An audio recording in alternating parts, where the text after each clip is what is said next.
నమస్తే, welcome to homely fashion. ఈరోజు మీకు ఒక మంచి రూమ్ డెకరేటివ్ ఐడియా గురించి షేర్ చేసుకుందాం అనుకుంటున్నానండి. అదేంటనుకుంటున్నారా? Paper butterflies. పేపర్ బటర్ఫ్లైస్ నేను ఆల్రెడీ ఒక వీడియో షేర్ చేశానండి. సేమ్ అలాగే ఉంటాయి, కాకపోతే ఇవి ఇంకా న్యాచురల్గా కనిపిస్తూ ఉంటాయి అన్నమాట. ఇలాంటి చిన్న చిన్న క్రాఫ్ట్ ఐడియాస్ పిల్లల్ని చేయమని చెప్పడం వల్ల, పిల్లలకి చూపించి అది చేయమని చెప్పడం వల్ల పిల్లలు చాలా హ్యాపీగా ఫీల్ అవుతారండి. చాలా చక్కగా టైంపాస్ అవుతూ ఉంటుంది, పెద్దగా విసిగించరు, రూమ్ కూడా చక్కగా డెకరేట్ చేసుకుంటారండి. ఈ పేపర్ బటర్ఫ్లైస్ ఎలా తయారు చేయాలి అనేది చూసే ముందు మీరు మన ఛానల్ని ఫస్ట్ టైం చూస్తున్నట్లయితే ప్లీజ్ లైక్ చేయండి, షేర్ చేయండి, కామెంట్ చేయండి అండ్ సబ్స్క్రైబ్ చేయండి. పక్కనే ఉన్న నోటిఫికేషన్ బెల్ని రింగ్ చేయడం మాత్రం మర్చిపోకండి. నోటిఫికేషన్ బెల్ రింగ్ చేసిన తర్వాత ఆల్ అనే ఆప్షన్ ఎంచుకోవడం మర్చిపోకండి. Okay, let's get into the video. దీనికోసం నేను ముందైతే A4 సైజ్ కలర్ పేపర్ని తీసుకున్నానండి. కలర్ పేపర్ని ఇలా ట్రయాంగిల్ షేప్లో ఫోల్డ్ చేసుకొని స్క్వేర్ లాగా కట్ చేసుకోవాలండి. చూడండి, ఫస్ట్ అయితే నేను పేపర్ని ఇలా ఫోల్డ్ చేసేసుకున్నాను. ఫోల్డ్ చేసేసుకున్న తర్వాత దీన్ని మళ్ళీ వెనక్కి ఫోల్డ్ చేస్తున్నానండి, ట్రయాంగిల్ షేప్ వచ్చేలాగా. కానీ ఇది స్క్వేర్ షేప్ వస్తుందండి, ఇలా కట్ చేయడం వల్ల స్క్వేర్ షేప్ వస్తుంది. ఈ స్క్వేర్ షేప్ని ఎక్స్ట్రా ఉన్న ఈ పేపర్ని కట్ చేసేసుకోవాలి. ఈ విధంగా కట్ చేసేసుకోవాలి. ఇలా ఎక్స్ట్రా పేపర్ని కట్ చేసేసుకున్న తర్వాత ఇది ఓపెన్ చేస్తే స్క్వేర్ షేప్లోకి వస్తుందండి. ఇప్పుడు దీన్ని మళ్ళీ ట్రయాంగిల్ షేప్లో ఫోల్డ్ చేయాలి. ఇంతకుముందు ఫోల్డ్ చేసిన ప్లేస్ అటువైపు కాకుండా ఇంకో వైపుకి ఫోల్డ్ చేసుకోవాలన్నమాట. ఫోల్డ్ చేసుకున్న తర్వాత మళ్ళీ వీటిని చూడండి, ఇలా సగానికి హాఫ్గా మళ్ళీ ఫోల్డ్ చేసుకోవాలండి.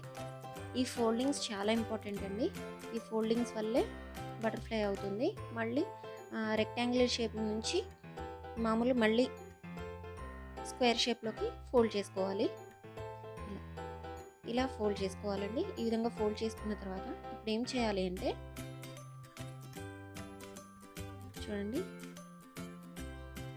ఈ ఇలా ఫోల్డ్ చేస్తే ట్రయాంగిల్ వచ్చేలాగా ఫోల్డ్ చేయండి. కార్నర్స్ రావాలి, కార్నర్స్ వచ్చేలాగా ట్రయాంగిల్ షేప్లో మొత్తం స్క్వేర్ని ట్రయాంగిల్ షేప్లో ఫోల్డ్ చేసుకోవాలి. చూడండి, ఈ విధంగా ఫోల్డ్ చేసుకోవాలి. వీడియోలో చూపిస్తున్నాను కదా, ఇలా ఫోల్డ్ చేసుకోవాలండి. ఇలా ఫోల్డ్ చేసుకున్న తర్వాత ఏం చేయాలంటే దీన్ని మళ్ళీ మిడిల్లోకి ఫోల్డ్ చేసుకోవాలి. మళ్ళీ ట్రయాంగిల్ వస్తుందన్నమాట. ఇలా మిడిల్లోకి మళ్ళీ ఫోల్డ్ చేసుకున్న తర్వాత ఏం చేయాలి అంటే, ఇక్కడ కార్నర్ ఉంటుంది కదా, 4 ఎడ్జెస్ ఉన్న కార్నర్ ఉంటుంది కదా, ఆ కార్నర్ని చూడండి, 4 ఎడ్జెస్ ఉండాలి. చూడండి, 1 2 3 4 ఎడ్జెస్ ఉన్నాయి కదా, ఈ కార్నర్ దగ్గర ఏం చేయాలంటే, నేను కొంచెం ఎక్స్ట్రా పేపర్ వచ్చిందండి, దాన్ని కట్ చేసేస్తున్నానండి.